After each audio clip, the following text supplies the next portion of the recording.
The protocol mandated that I live as a vagrant for 20 years.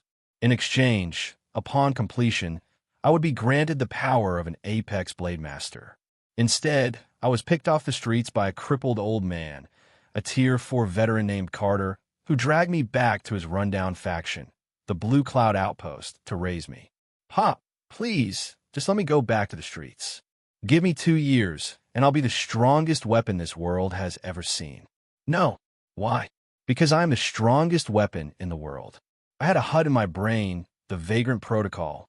As long as I clocked in 20 years of destitution, I'd unlock God-tier combat abilities. Until then, aside from being biologically immortal, I was useless. From the civil wars to the unification of the Federation, and now, with the mutants hammering at the gates, I had spent 18 years drifting.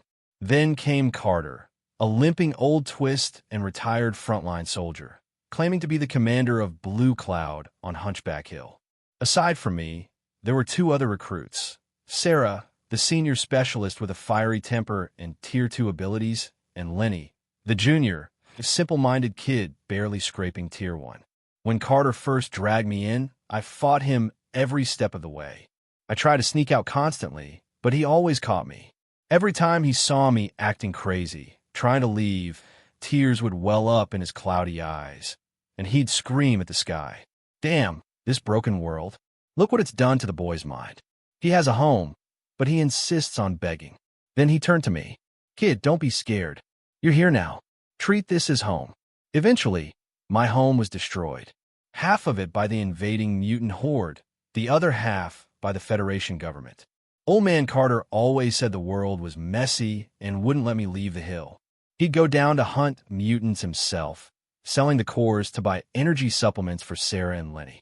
The monsters at the bottom of the hill grew more aggressive every day, their level spiking. Years ago, when Carter came back, he'd look fresh, boasting, "Your old man is a blade master. Remember that." Lately, he'd come back covered in blood, his voice laced with embarrassment. When I was young, I was a blade master. Then, a mega church called the Sanctuary of Grace was built right across from us. Those bald guys in robes charged low fees, worked fast, and had subsidies from President Sterling herself. We lost our livelihood. The real kicker, the sanctuary was built on our land. I begged Carter, "Pop, let me go out and beg. 2 years, I'll be an Apex Master. Then I'll show those chrome domes who's boss." No. Why? Because I am the Apex Master.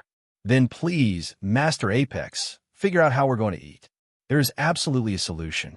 Carter thought for half a day, then finally pawned his service rifle and combat blade. He traded them with villagers for radish seeds.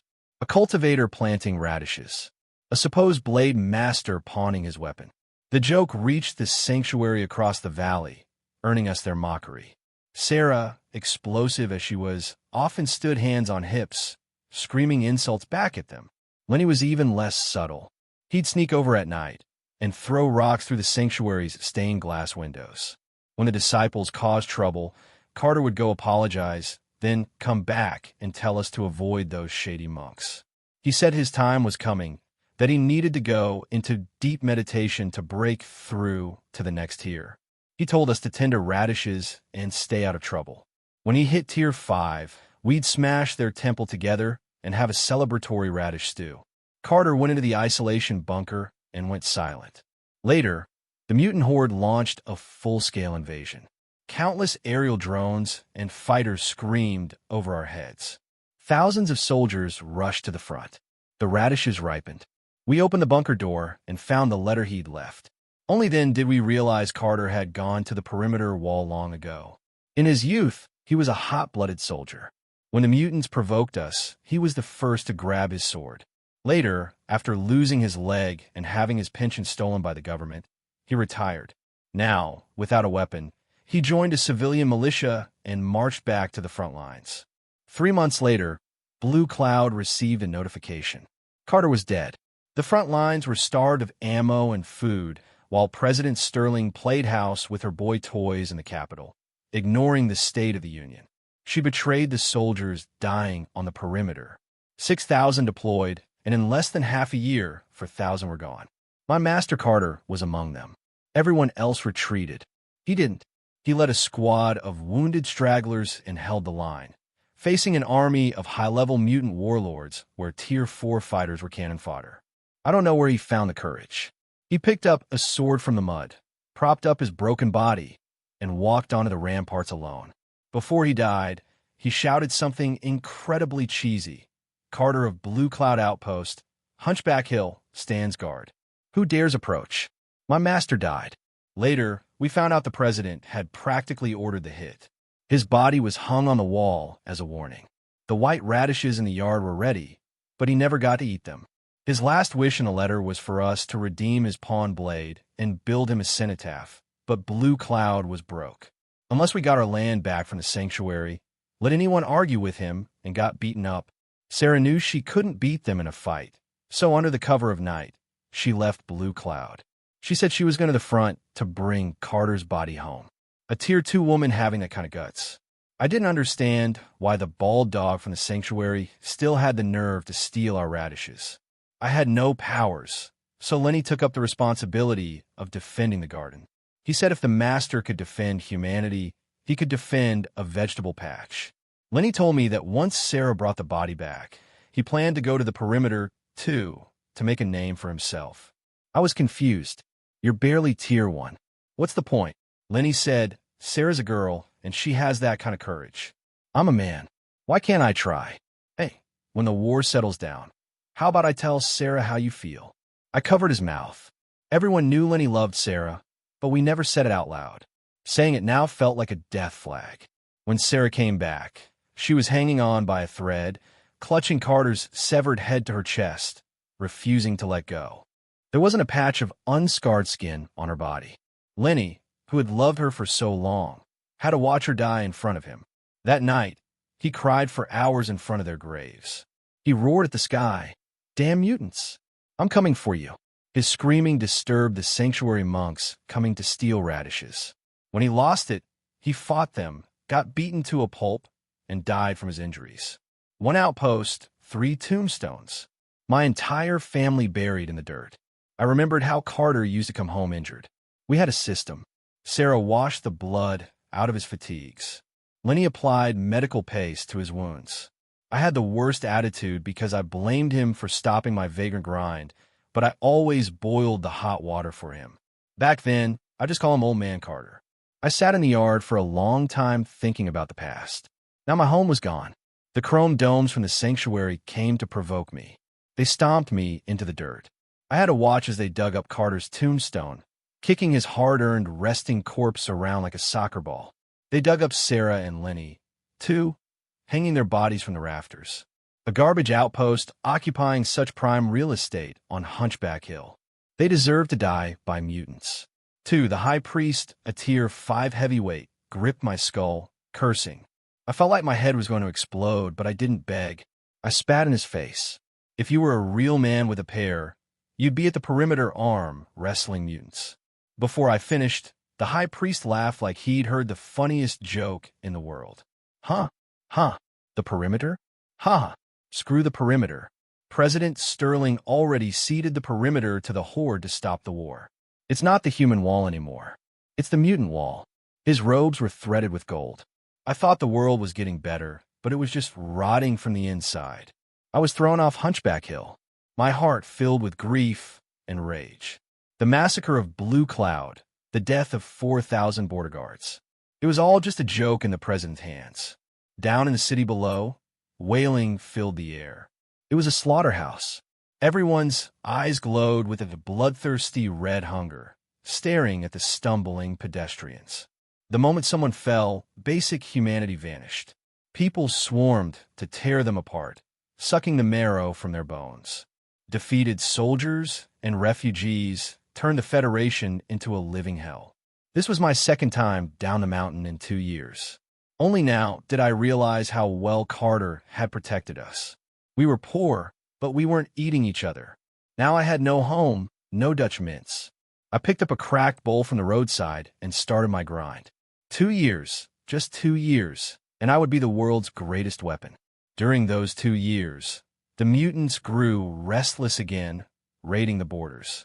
This time, fewer soldiers volunteered. There were no more jets screaming overhead. President Sterling hadn't just lost the physical wall. She'd lost the wall in the people's hearts.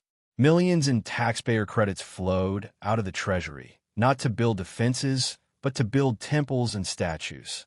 Looking at the massive glass-on Buddha the sanctuary had built, I thought of the headless statue of our founder back at Blue Cloud. The three of us had urged Carter to hire a mason to fix it. His response was always, "The founder is formless. Today it could be you, tomorrow me. Instead of fixing a dead rock, let's trade for some grain and fill our bellies." But President Sterling just couldn't understand that logic. She'd rather polish dead statues than feed living citizens. I realized the places I needed to visit weren't just the sanctuary, but the presidential palace, too. When I begged for the very last copper coin with my broken bowl, the protocol's voice finally chimed in my brain. Ding! Host has completed 20 years of the Vagrant Protocol, unlocking Omega-class blade authority. In an instant, 5-colored auroras erupted from my skull, piercing the sky. Purple storm clouds rolled in from the horizon. The apex blade had arrived. I stood at the foot of the mountain and walked up step by step. Hunchback Hill was harder to climb than I remembered. 13,452 steps. Carter walked this path countless times. He was afraid of wasting combat energy he'd need for the mutants. So he'd fly a little, then walk a little. He never complained. Now, walking his path, I finally understood the bitterness of it. Such a kind, stubborn old man. And even in death, they wouldn't let him rest. Everyone in the sanctuary of grace needed to die. When I reached the summit, Blue Cloud was gone. In its place was a latrine reeking to high heaven. A guard dog, eating happily near the sewage pit, barked at me. I didn't say a word. I slapped it aside with a wave of air. 2 novice monks guarding the gate saw me, ignoring their yelping dog. They started sneering. The high priest's palm strike didn't kill you, trash. Look, the Blue Cloud garbage wants revenge. No power, no money, so he beats up a dog. Years ago, I had no power. I took their insults. I came back for blood. Now that I was an Omega-class entity, why would I take their crap?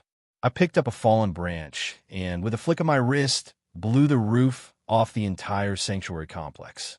The 2 novices pissed their pants instantly, stammering threats through tears. What are you doing? Our high priest is a tier 5 master. We have a president's backing. You want to die? I smirked. The president? How many blade masters could she command? The novices fainted from the pressure. High priest Julian, sensing the commotion, floated out from the main hall. This time, realizing I was different, he was polite, pressing his palms together. Sir, what is the meaning of this revenge? I said flatly. Surely you're joking. Don't look like I'm joking. I replied cold as ice. The more I looked at this calm, arrogant old man, the hotter my blood burned. 2 years have passed. Coming for revenge now. Isn't that a bit petty? How about I perform a prayer service for your fallen friends? And we call it even. A prayer service? You need bodies for that. Where are they? Julian's face turned ugly. Someone beside him couldn't hold back and shouted, Those 3 Blue Cloud losers? We fed them to the dogs ages ago. Keep causing trouble, and my staff will show no mercy. Without a word, I flicked a wave of kinetic energy. The monk who insulted my family exploded into a red mist. Sir, you go too far. The sanctuary's foundation is not something you can underestimate. I'm underestimating you. So what? Then we shall see who breaks first. Julian's eyes turned red. He gripped his gilded staff, chanting mantras. His energy spiked, hitting tier 6 deity class. A massive holographic avatar, hundreds of feet tall, manifested behind him. The angry deity form. Let's see how a 20-some kid handles a full power strike from a tier 6. The sicko behind Julian had just finished his commentary when I took a step forward. Taking a hit from tier 6 was nothing. I grabbed Julian by the collar, dragged him to the open cesspit, and dunked him. I held him there until he choked down a few mouthfuls. He finally broke, bubbling up in the filth, gasping, What do you want? You and everyone who destroyed my master's grave, who kicked his head, who beat my brother, who desecrated their bodies, who stole our radishes. Get out of here! I screamed with everything I had, my voice shaking the heavens. Inside the sanctuary, monks with lower durability literally exploded from the sonic pressure. There were 72 people in the sanctuary. The weakest was a high-tier novice. The strongest was the exalted high priest in my hand. 21 of them had participated in the events back then. Any one of them was stronger than Carter had been, but not a single one had a fraction of his courage. I believe in an eye for an eye. The first to die was Julian, the ringleader. I stripped his powers in front of his disciples, shattered every bone in his body, and threw him off the mountain. The remaining 21, some begged, some fought back. I sent them all to meet their God. In one day, I flattened the sanctuary of grace. The guilty were tortured to death. The bystanders were cut down with a single stroke. Before I left, I minced that dog I'd slapped. Then I pulled every single radish from their garden. Master wanted to eat one so badly before he died. Now he was gone, bone and body, and I didn't even have a grave to offer them to. Pop, tell me, was it worth it defending this country for these people? What's so great about that wall? I had to go see it. Sit on it. Not for me, but for you guys to vent some anger and to take back the thing my master gave his life to protect. I stepped onto my floating blade, turning into a streak of rainbow light heading north. The destination, White Jade City, the last of the 4 border fortresses. If it fell, the mutants could march straight into the Federation's heartland. Humans and mutants meet on the chopping block. The absurd part, only 3,000 battered soldiers were guarding it. With 160,000 mutants about to breach, President Sterling hadn't sent a single reinforcement. I landed in the city. Corpses everywhere. Seeing I was there to help, the lead officer didn't ask my name or rank. He just welcomed me into the command tent. I am Xiao, Tier 6. May I ask, friend, how many troops did you bring? What is your level? Just me. Class Omega, I replied. Zhao's excitement froze on his face, then melted into a sigh. Fine, fine. Years ago, when the president ceded the perimeter, I knew the heroes of this world had given up for you to come alone. On behalf of the citizens, I thank you. Xiao was about to kneel when a high-pitched voice screeched from outside the tent. Where is Xiao? Come receive the executive order. Xiao is here. Did the president send reinforcements? The eunuch messenger gave Xiao a weird look and unrolled the scroll. By order of the president, Commander Xiao of White Jade City is ordered to retreat and return to the capital within 3 days to report. End of order. Receive.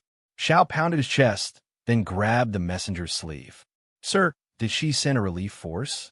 The Golden Guard and the demon hunters in the capital are elite. If they...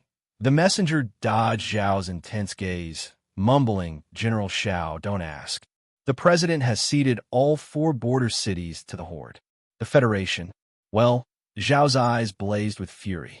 The cold wind made the tired old soldier look desolate. How? How could this be? I brought 8,000 brothers out here, and I only have 3,000 left. How could she just give it away? What about the citizens? What about the families behind us? Damn it. Does she think I want to be here? I'm doing it for my family back home. That senile old hack. She's lost her damn mind. Hearing him curse the president without filter, I knew Xiao planned to disobey orders and die fighting. He held up the executive order and walked among the battered troops, shouting, The president wants to give away our city. I shout, do not agree. Do you agree? The soldiers looked at each other in silence. No one dared to speak. Facing the silence, Xiao did something unthinkable. He tore the silk scroll to shreds right in front of them. Once White Jade falls, the Horde marches straight into the heartland to rape and butcher your wives and daughters. I ask again, do you agree? Zio's defiance lit a fire in them. Soldiers living on the edge of death roared in unison. We do not agree. If we don't agree, what do we do? Kill, kill, kill. Are you afraid to die? Death holds no fear. Good, good. You really are the men who crawled out of the corpse piles with me. Real men with stones. Listening to their call and response, I finally understood why my master was willing to stand on that wall and shout his name. If not for the corrupt leader in the high tower, then for the small light burning in the window of a home behind him. As a massive mutant army began its march, My Omega-level power surged out like a tsunami. Shao shook his iron tower frame and looked at me. Stranger, are you really an Omega class? Did I ever say I wasn't? I smiled at him, tapped my toe, and floated up to the ramparts. Stranger, what is your name? Shao shouted after me. Before I was a nobody, but now it was different. Pop, you were right. The Apex Master is you, not me. From now on, I am Carter. I didn't look back. One hand behind my back, sword at the ready. I stood on the wall and let out a long howl at the 160,000 troops in front of me. Carter of Blue Cloud Outpost, Hunchback Hill stands guard. Who dares approach? Maybe it was my shout, but the morale of the 3,000 survivors spiked. In moments, they rushed the wall, standing shoulder to shoulder with me. Shao of Stone Creek, Tier 6, stands here. Shao landed steadily beside me. Dew of Willow City, Tier 5, stands here.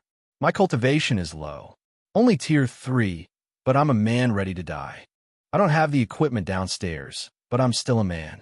At that moment, even a messenger from the capital clumsily climbed onto the wall.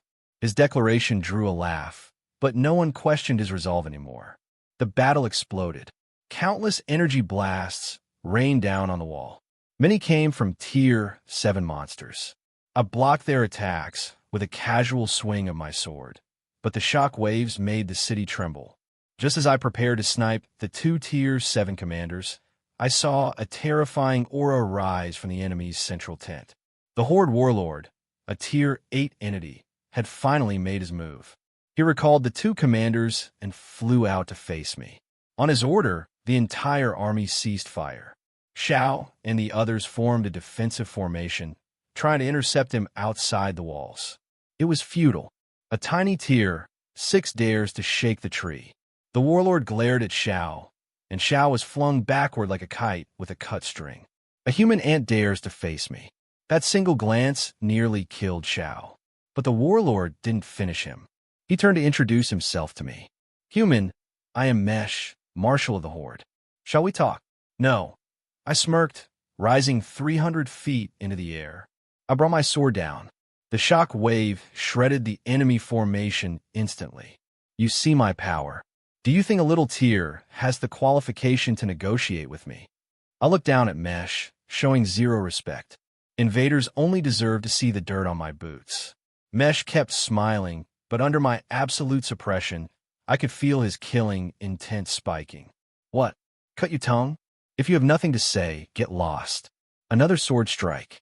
Another 10,000 mutants erased. I gave him cold warning. I'll give you 3 seconds to take your army and run. After 3, not even God can save you. 1, young man, are you interested in working for the Horde? 2, you won't kill me. If you kill me, your president won't forgive you. Feeling my sword intent rising, Mesh's voice began to tremble. 3, retreat. I'm retreating immediately. Mesh panicked and turned to flee. Did he really think I would let him go?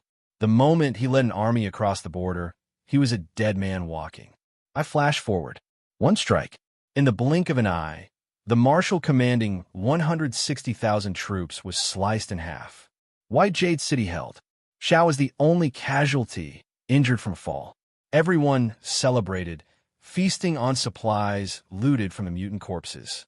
After the meal, a worried Jo messaged me telepathically. Friend, they retreated this time. But if they come back, what do we do? Don't worry. Tonight, I'm going to take back what belongs to us. I'm taking back the human wall. And while I'm at it, I'll take the mutant emperor's head. That night, while the city slept, I left. 16,000 routed troops, plus 100,000 garrison elites, plus 3 Tier 9 ancestor-level monsters sent by the royal court, and 60,000 high-tier regulars. I learned from them that the mutant emperor had issued a kill order. At any cost, they were to kill the young human blade master. He overthought it. I only needed 1 strike to shatter the dreams of those 3 Tier 9 ancestors. They hid among the army, terrified. Carter, you have power, sure, but can you really kill 320,000 elites in one breath? He was right. I couldn't kill them all in one breath. So, I took a second breath. 1 sword, 2 breaths, 3 moves. I took back the wall from my master. I stepped on the chest of a Tier 9 monster, keeping my face calm. Want to live? He nodded furiously. Go back and tell your emperor to wash his neck and wait for me. Yes, yes. Thank you, master, for sparing me. Just as he relaxed, thinking he'd survived, I obliterated his soul. Never mind. I'll tell him myself. One man holding the pass, pointing a sword at the mutant capital, wiping out 3 generations of their lineage. This should be enough to make the Blue Cloud name legendary. Right before leaving the wall for the mutant capital, I used my finger to carve a message into the stone. Blue Cloud Outpost. Carter, Sarah, Lenny guarded this place a memorial. Just as the mutants faced their apocalypse, 12 executive orders flew from the capital into my hands. Delivered along with them was the head of that messenger. Me, him, and the 3,000 defenders of White Jade were now wanted criminals. President Sterling's demand was simple. Come back to the capital to surrender, or the 3,000 soldiers die. I agreed right after I ripped the mutant emperor's head off, but Shao died anyway. I wore a bamboo hat and stood at the gates of the capital, a city that looked prosperous and peaceful to the blind world. Several elite guards scrutinized every pedestrian, terrified of missing me, the state's most wanted. When it was my turn, I snatched the wanted poster from their hands.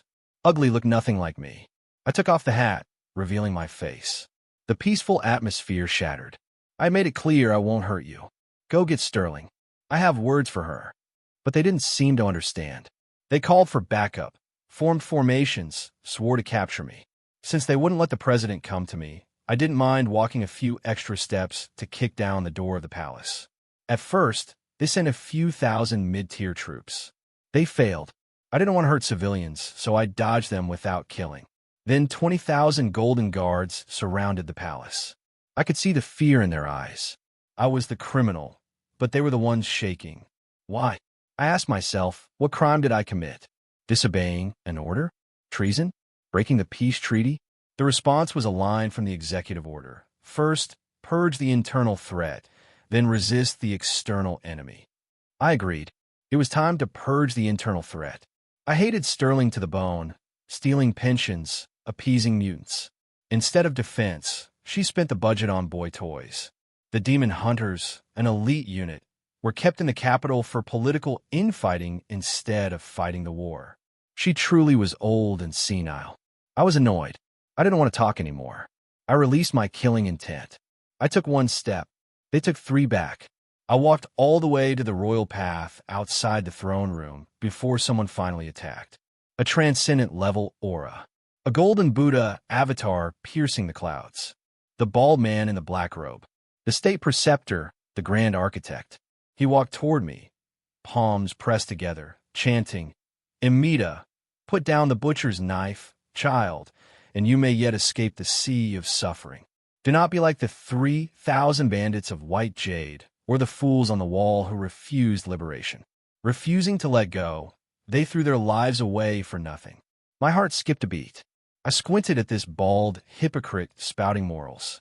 Bandits? Fools? That's what you call them. Are they not? If they had laid down their weapons, I believe we could have touched the hearts of the mutants and brought peace. The president gave the order. If they didn't retreat, they were rebels. I had no choice but to send them to hell. Hearing this, blood rushed to my brain years ago at the wall. It was him who killed my master. They gave their lives to stop the invasion, to save this country, and they died by your hand. Do you feel no shame? Seeing my killing intent spike, the grand architect continued, the mutants live in a harsh, cold wasteland. Our federation is rich.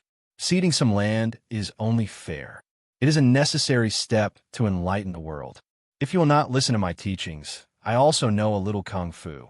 As he finished speaking, a massive golden palm pressed down toward my head. The shadow covered the entire capital. Leave now, child, or this hand will flatten the city. I tilted the tip of my sword upward. The architect's face shifted to disbelief. He pressed down with both hands, but couldn't move the projection an inch. Rise. An Omega-class blade master is invincible, even in the heavens, let alone on earth, where my word is law.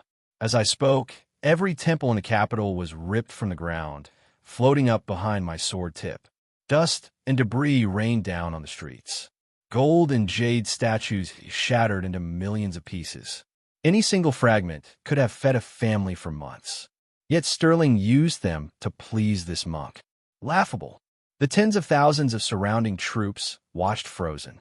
If anyone doubted I killed 3 ancestors before, they knew now. Architect, it's time to die. Wait, no. This monk admits his fall. I didn't wait for him to beg.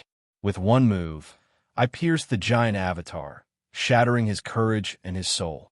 On the pure gold throne, the white-haired President Sterling was feeding a grape to a young, pale novice monk, drawing out a string of saliva. If I hadn't interrupted, they would have kept going. 60 versus 16. Doing that in front of the court, she really had no shame. Seeing me, Sterling glared. Audacious rebel, daring to break into the court and disturb my meditation with a holy child. It's him, the one who bewitched the president to build temples and ignore the state. I ignored her and addressed the ministers. Silence in the hall. Your Highness, did this monk bewitch you? Sterling didn't answer, continuing to fawn over the boy. The novice finally asked Sterling. He asked you a question. Did I bewitch you? Sterling shook her head frantically. Never. Never. Don't be angry. I'll have him arrested. Guards. Guards. Summon the Grand Architect. Sterling stood up, commanding the room, but no one moved. Are you revolting? Where's the architect? Capture this madman. Are you looking for him? I waved my hand, and the architect's head flew into the hall. Ah, the architect is a divine being. How could Sterling collapse onto the throne? The young novice went pale. Your Highness, this maniac killed my master. You must execute him for me. The boy tugged at her sleeve, eyes teary, disgusting, noisy. I gave him a look, and he exploded into a cloud of blood mist. The culprit who nearly destroyed the Federation. His blood really did stink. Guards, arrest him. Demon hunters, Golden Guard, whoever kills this rebel. I will make them rich. No one moved. Instead, the ministers took a step back, opening a path for me. I walked toward the throne, step by step. I asked you, did you see the wall? Did you give away the 4 border cities? It was the architect. He gave the order. It has nothing to do with me. I ask again, the soldiers left on the wall, the 3,000 at White Jade.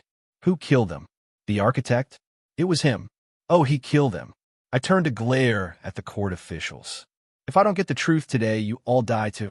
After a moment of terrified glances, an old minister with white hair pointed at Sterling and screamed. It was her that gave the order. It was this woman who ruined the nation, favoring boys over defense. After ceding the wall to please the mutants, she sent the architect to execute every surviving defender and the 3,000 at White Jade. She ordered that, too. Sterling's eyes bulged. She shrieked in her raspy voice. It was just a few dozen crippled soldiers. If they didn't leave the wall in time, the mutants would have blamed the whole Federation. The whole race. Didn't leave in time? You say they didn't leave in time? They were the rear guard. They were slow. I was afraid of angering the Horde. I did it for the country. Her voice got quieter until only she and I could hear it. So, if not for her order, my master wouldn't have died. Blue Cloud would still be here. I searched for revenge for so long, and the mastermind was right in front of me, sitting on the throne. I hated her for destroying my home. I hated her for killing my family. Half died by mutant hands. The other half died by the Federation's hand. The moment Sterling's head flew into the air, the whole world seemed to go quiet. In that instant, my mind drifted. I felt like I was back in that quiet afternoon. Old man Carter pawned his sword for seeds. Sarah was cursing while tilling the rocky soil. Lenny was being chased off to carry manure. I was boiling the last of our grain, waiting for them to come eat. Finally, I returned to Hunchback Hill. I rebuilt Blue Cloud Outpost. Here, my family lies at rest. Story complete.